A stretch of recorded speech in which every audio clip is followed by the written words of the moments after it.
E aí, turma do segundo A, beleza? Estamos agora na terceira aula, beleza? De Geografia, nesse terceiro bimestre, nesse primeiro momento.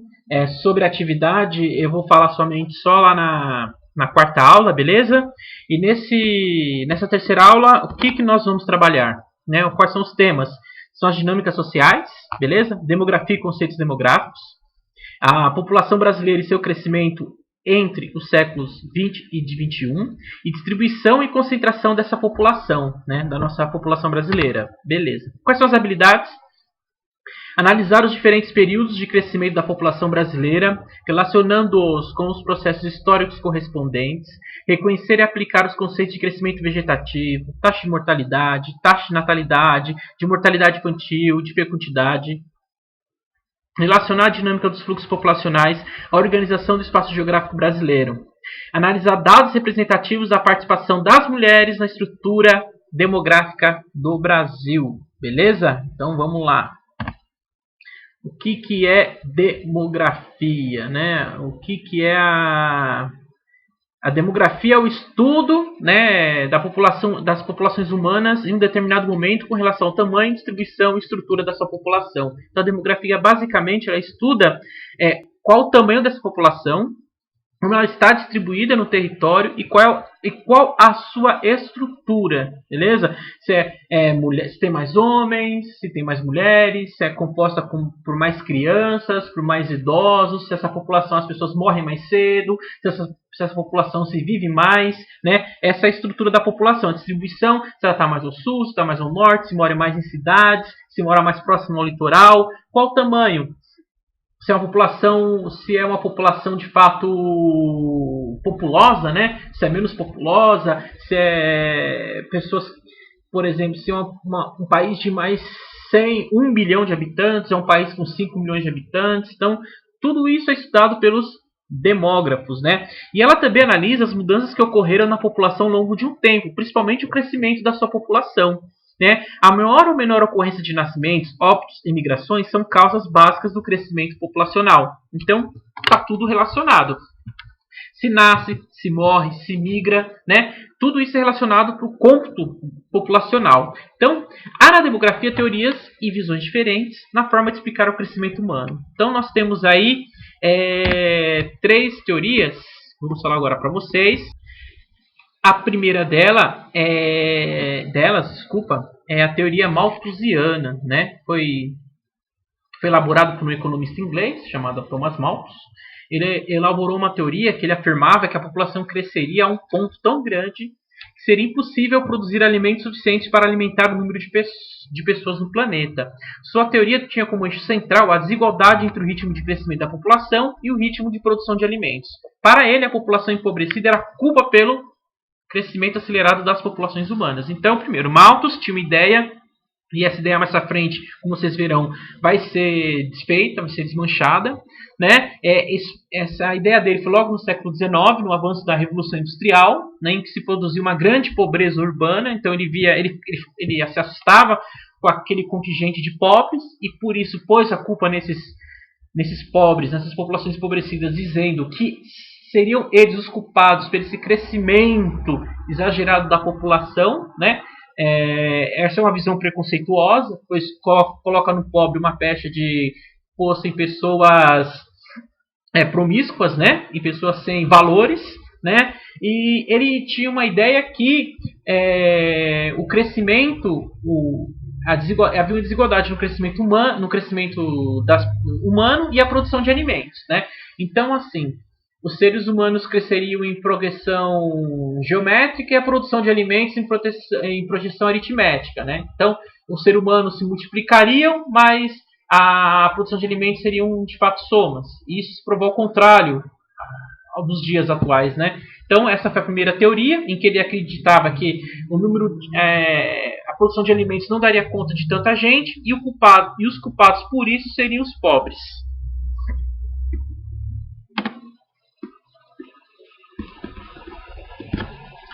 Teoria reformista marxista. Então, aí é uma teoria em oposição a Malthus, né?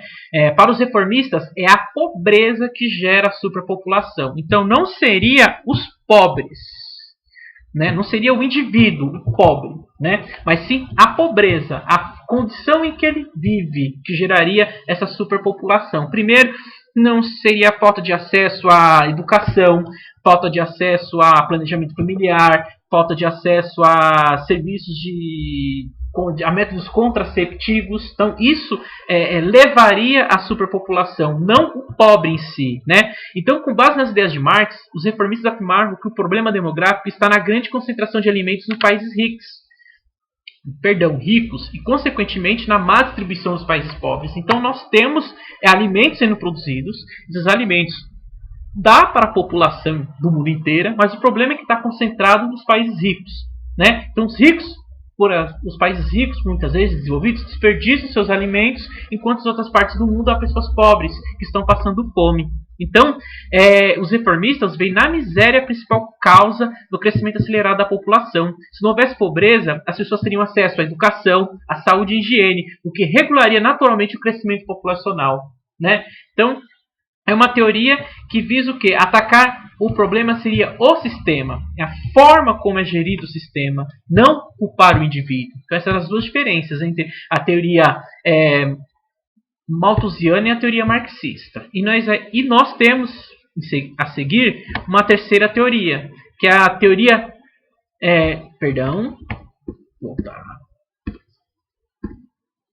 A teoria neomalthusiana. A teoria neomalthusiana, ela dá a ideia que, devido a uma revolução médico-sanitária ocorrida na primeira metade do século XX, pós Segunda Guerra Mundial, né, então nós tivemos aí melhorias significativas nos serviços de saúde, né? Então, os serviços melhoraram, o acesso à saúde, né, ampliou-se, acesso a vacinas, né, criação de sistemas universais públicos de saúde. Então, as pessoas passaram a viver melhor, viver mais, se alimentando também melhor. Então, isso a partir após a Segunda Guerra Mundial. Então, por consequência, então, houve uma disparada nos índices de crescimento vegetativo, né, no crescimento da população. A chamada explosão demográfica é quando a gente tem um surgimento, como a população explode. Então, passa-se o mundo, o planeta, passa a viver uma primavera de nascimentos, né? Cada vez mais os países têm altas taxas de natalidade. Então, surge uma nova teoria baseada nas ideias de Malthus. Então, o carinha foi lá, né, um cientista, um demógrafo, viu as ideias de Malthus, aquela ideia que a culpa dos problemas do mundo estava do crescimento da população estava nos pobres, né? E a produção de alimentos não daria conta de alimentar as pessoas. Então ele falava o quê? Qual era a solução pregada pela teoria neomalthusiana? Então pregava a redução das taxas de natalidade a qualquer custo, inclusive com a esterilização em massa, como forma de diminuir o ritmo de crescimento populacional e assim a pressão sobre os recursos naturais. Então qual foi a solução? Eles pegaram lá aquela teoria de Malthus, uma teoria ultrapassada, né, que colocava a culpa no indivíduo, como fosse o pobre culpado pelo excesso por uma superpopulação, em que a produção de alimentos não daria conta, os recursos naturais também não dariam conta do crescimento dessa população. E o que ele propõe? Métodos radicais, como esterilização em massa. Perdão, viu, gente? Então, esterilizar. Então, era, de certa forma, somente os pobres, então, nesse caso aqui, as vítimas seriam os pobres, né, de fazer que essas pessoas não pudessem sem ter mais filhos, né? Era castrá-las. Então essa foi a teoria, foi a renovação da teoria malthusiana. Então essas são uma das três formas de teorizar o crescimento das populações humanas, beleza?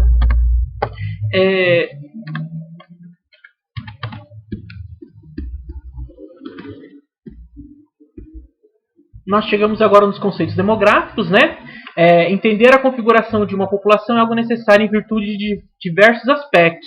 Por isso, ao realizar estudos sobre esse tema, é preciso considerar os conceitos demográficos, que são informações temáticas que servem para observar as carências em determinados segmentos sociais. Então, se sou demógrafo, preciso fazer análise e eu preciso entender alguns conceitos dentro da demografia para eu poder fazer um estudo e chegar no resultado que eu quero. Então, primeiro conceito é população absoluta, né? Então, o que é população absoluta?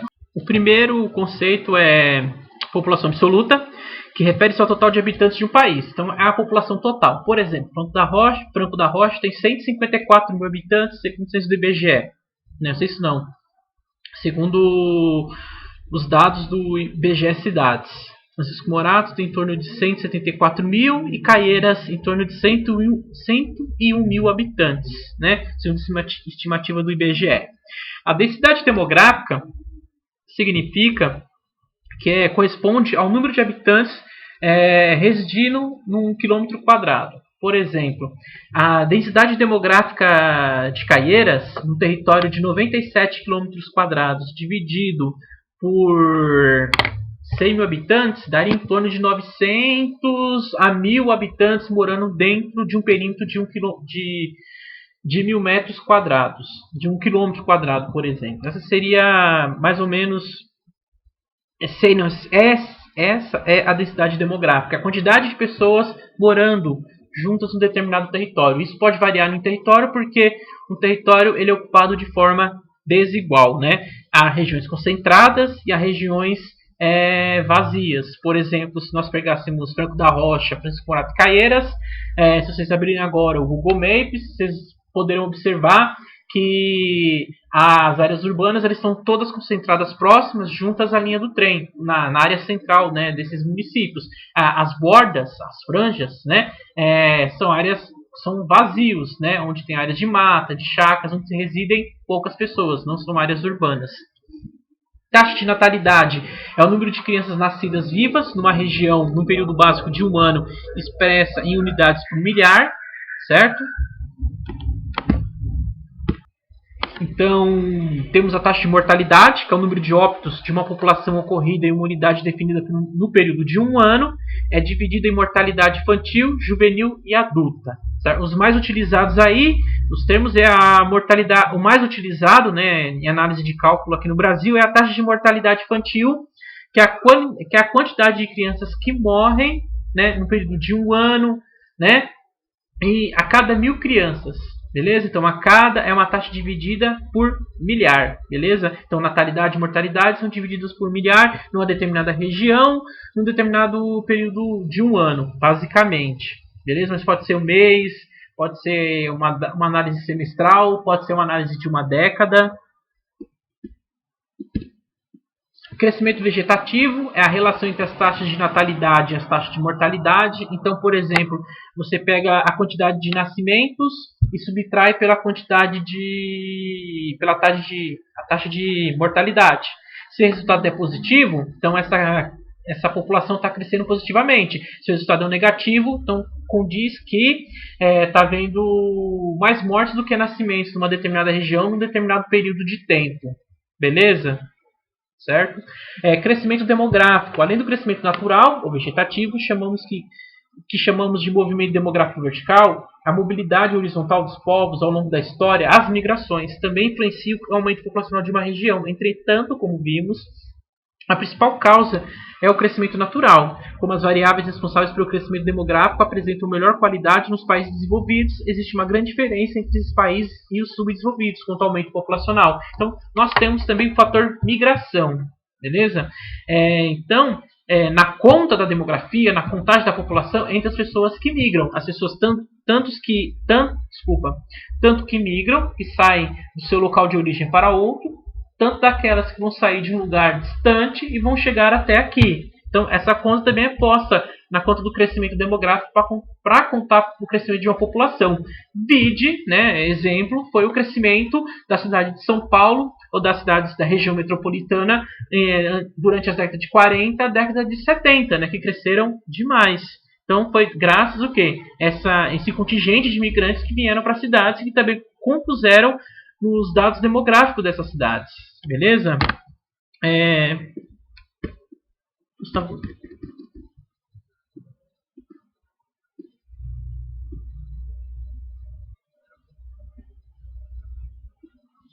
Tem o taxa de mortalidade infantil, é a relação entre o número de crianças que morrem, que eu já falei, né, até 1 ano de idade sobre o total de nascimentos. Essa taxa é frequentemente utilizada como indicador de saúde materno-infantil. A taxa mundial é de 49,4, segundo a ONU. Então, eu tenho essa taxa de mortalidade infantil, que ela é muito importante, né, nos estudos, principalmente da saúde da mulher e na saúde das crianças. Taxa de fertilidade é a capacidade fisiológica que a mulher tem de ter filhos. Número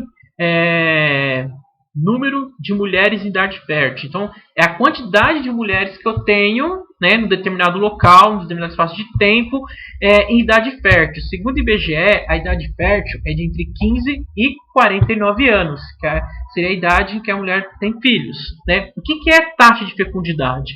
A taxa de fecundidade é o número de filhos por mulher fértil. Se houver uma taxa de fertilidade igual a 2,1, considere-se que houve uma reposição populacional, mantendo estável o tamanho da população. Então, é a quantidade de filhos que aquela mulher vai ter durante o seu período fértil, entre os 15 e os 29 anos. Tudo bem? Taxa de fertilidade, a quantidade de mulheres em idade fértil. Então, é a quantidade, quantas mulheres tem naquela população, naquele determinado espaço de tempo, entre 15 e 49 anos, certo? Então, a quantidade de mulheres em período fértil. Taxa de fecundidade é quantos filhos essa mulher fértil entre 15 e 29 anos pode ter, beleza? Se tiver uma taxa superior a 2,1, a população mantém-se estável, né? Ela não vai crescer nem vai diminuir. Agora, se a população for menor, tende um decréscimo, a diminuição dessa população, e se esse número for maior que 2,1, tende um aumento populacional. O Brasil hoje está nessa faixa de uma estabilidade populacional com tendência de queda. Beleza?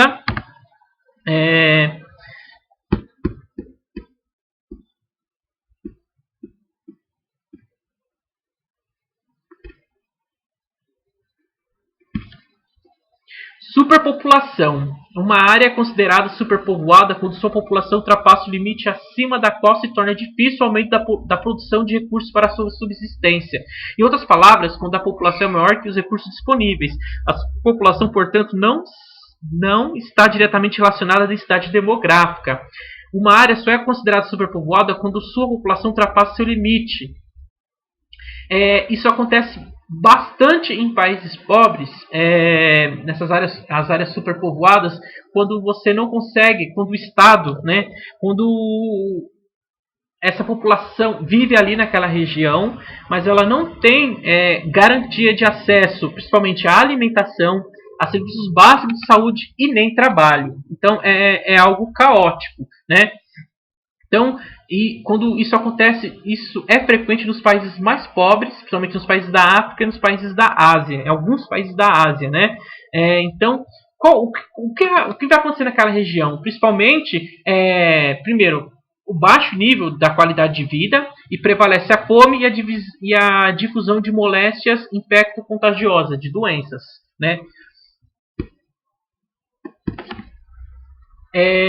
A população brasileira. Então vamos lá. Então a gente vai falar agora sobre nossa população. Conforme o censo de 2019, a projeção realizada pelo IBGE em 2019, né, pelo Instituto Brasileiro de Geografia e Estatística, o IBGE, que é o órgão público responsável por todas essas análises da população brasileira, a população do Brasil era de 210.440.736 habitantes. Esse elevado contingente populacional coloca o Brasil entre os mais populosos do mundo. O Brasil hoje ocupa o 5º lugar dentre os países mais populosos, mas essa tendência é que o Brasil cada vez, que ao longo das próximas décadas, o Brasil fique entre 10º e 15º país mais populoso, devido hoje ao rápido crescimento de nações africanas e asiáticas. Beleza? A população brasileira está irregularmente distribuída no território, pois há regiões densamente povoadas e outras com baixa densidade demográfica. Então, tem regiões com grande concentração de pessoas e regiões vazios demográficos, em que moram pouquíssimas pessoas. Então, nós somos um país economicamente desigual e economicamente distribuído a nível de população.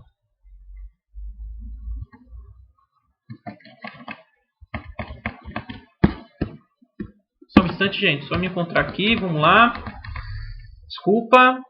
Beleza, já vimos. A população brasileira se estabelece de forma concentrada na região sudeste, sul e nordeste, próxima ao litoral, né? E menos concentrada na região norte e centro-oeste, certo? A regularidade da distribuição da população fica evidente quando alguns dados populacionais de regiões ou estados são analisados, né? Para a gente entender no território brasileiro, a colonização se deu no litoral. Então, as primeiras cidades surgem no litoral e isso vai permanecer durante um bom tempo. Então, a maioria da população brasileira, quase 80% dela, quase 80%, vive próximas às regiões litorâneas. As maiores cidades do Brasil são próximas do litoral, como São Paulo, Rio de Janeiro, Porto Alegre, Curitiba, Fortaleza, Recife, Salvador. Então, as maiores cidades do Brasil estão em regiões metropolitanas. Os centros mais desenvolvidos do Brasil estão próximos dessas áreas concentradas, na região litorânea. Já o interior do Brasil, onde fica o centro-oeste e o norte, foram regiões que possuem ocupações recentes. Muitas dessas áreas são áreas de proteção ambiental, como a Amazônia, como o Cerrado, mas que hoje sofrem com a ação dos grandes grupos com a ação do agronegócio para a expansão das lavouras, principalmente de exportação, né?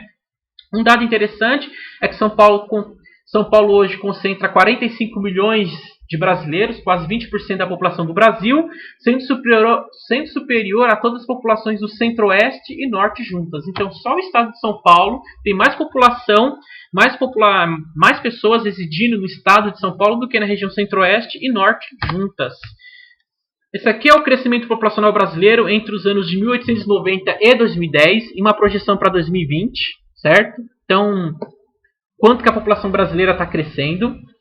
Observe-se que na década de 20, né, nós tivemos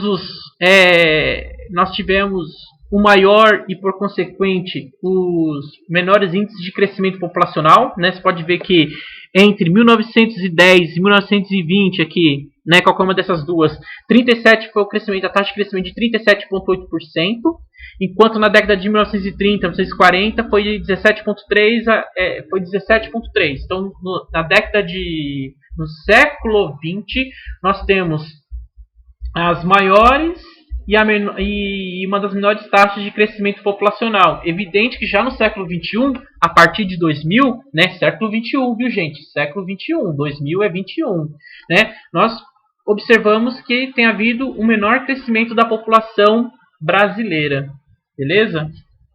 Tudo bem? Aí vocês podem ir lá na página de geografia. Se quiser também pedir essa apresentação, eu tenho ela em PowerPoint e PDF também, que exemplifica aqui o crescimento da população entre os anos de 1890 e 2010. Tudo bem?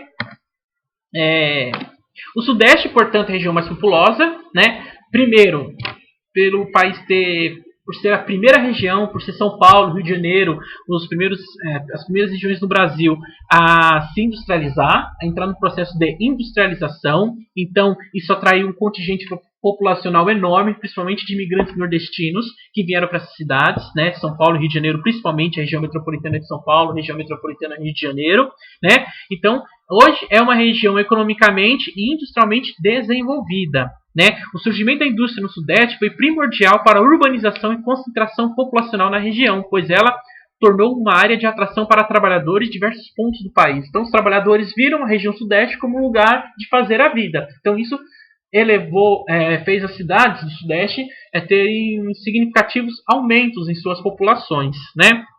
Em relação à densidade demográfica, a região sul ocupa o segundo lugar.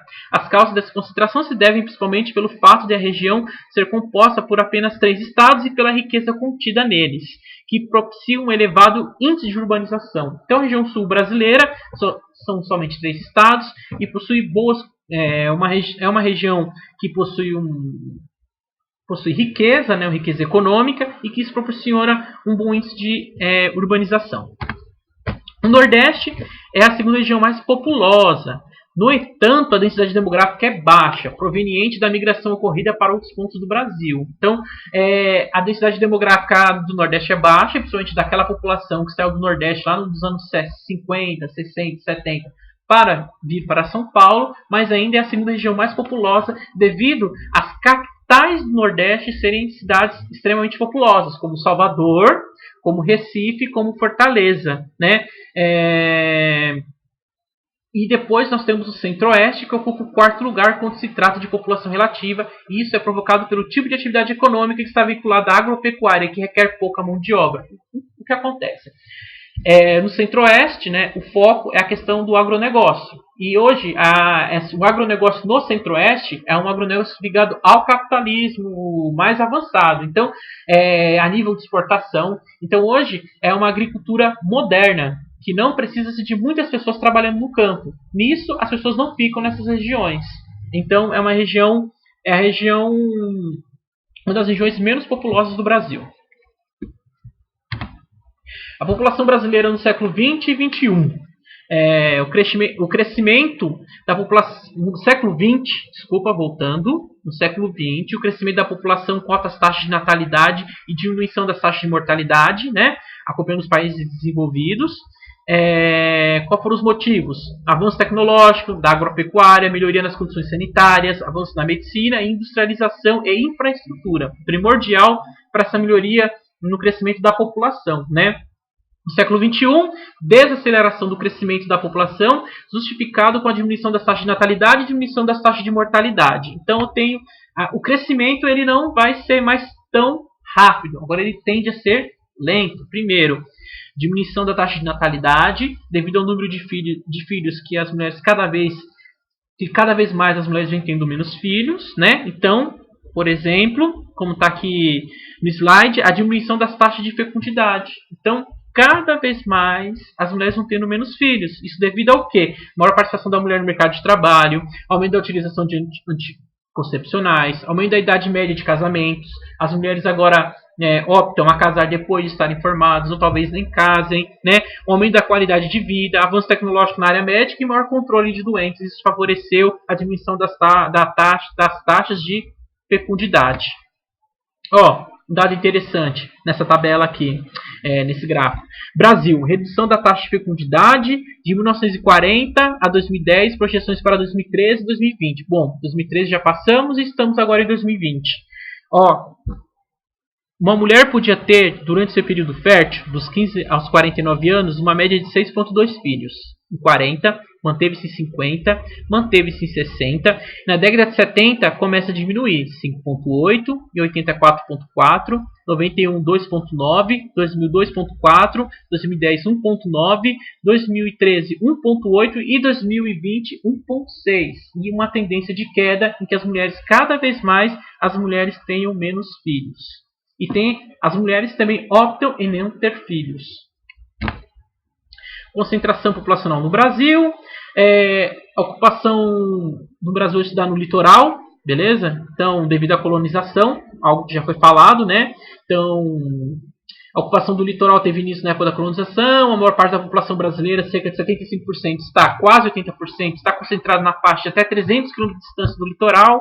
Nessa região localizam-se as maiores metrópoles do Brasil, como já dito, Porto Alegre, São Paulo, Curitiba, Rio de Janeiro, Recife, Fortaleza, Salvador. Então, a instalação de cidades na região litorânea facilitava a comunicação com a metrópole, com Portugal, e agilizava também a produção brasileira, que era commodities, que era produtos agrícolas, que facilitava também o transporte para os portos. Então, a colonização esse modelo da colonização ele influenciou também no modo como foi urbanizado o Brasil, como foi concentrada a população no Brasil, né? No caso do Brasil, a distribuição é bastante irregular, havendo concentração da população nas zonas litorâneas, no Sudeste e na zona da Mata Nordestina, sendo que a região Sul também corresponde a um núcleo muito importante.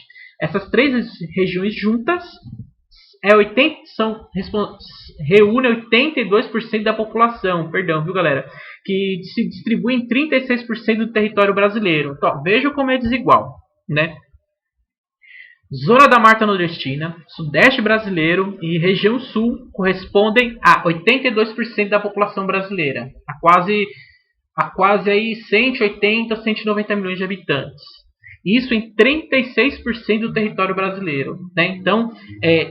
Então, os outros 64% do território brasileiro moram cerca de 20 a 30 milhões de brasileiros, enquanto em 36% nós temos quase 180, 190 milhões de brasileiros. Então é muito desigual, é irregular a concentração populacional no Brasil.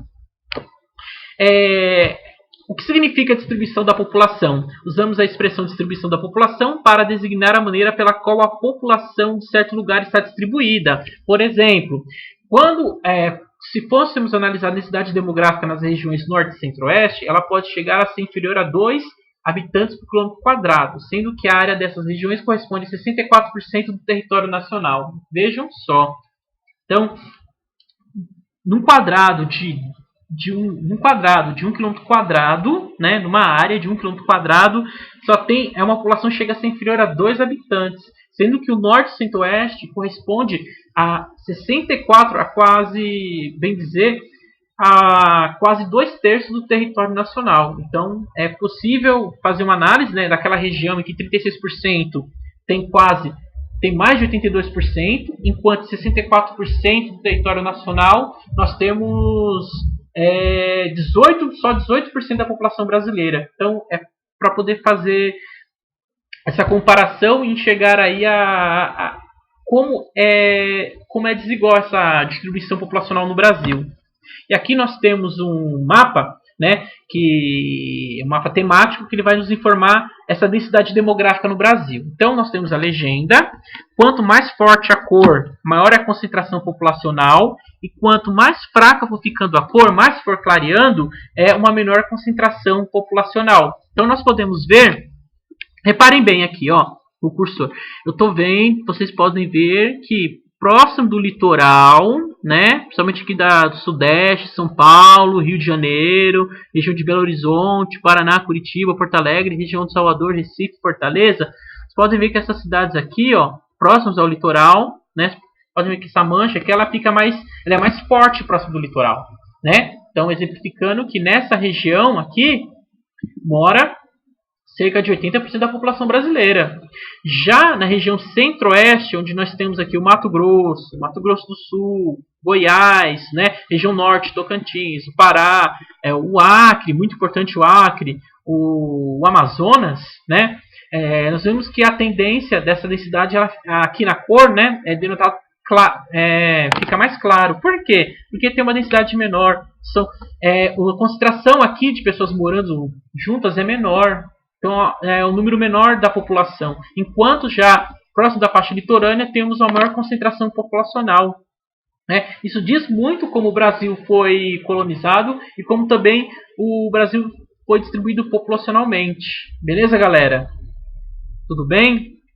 Então é isso. Chegamos no final da terceira aula, beleza? Então na próxima aula nós daremos continuidade ao tema demografia do Brasil, mas o foco será no conceito de transição demográfica, taxa de natalidade e mortalidade no Brasil e a pirâmide etária brasileira.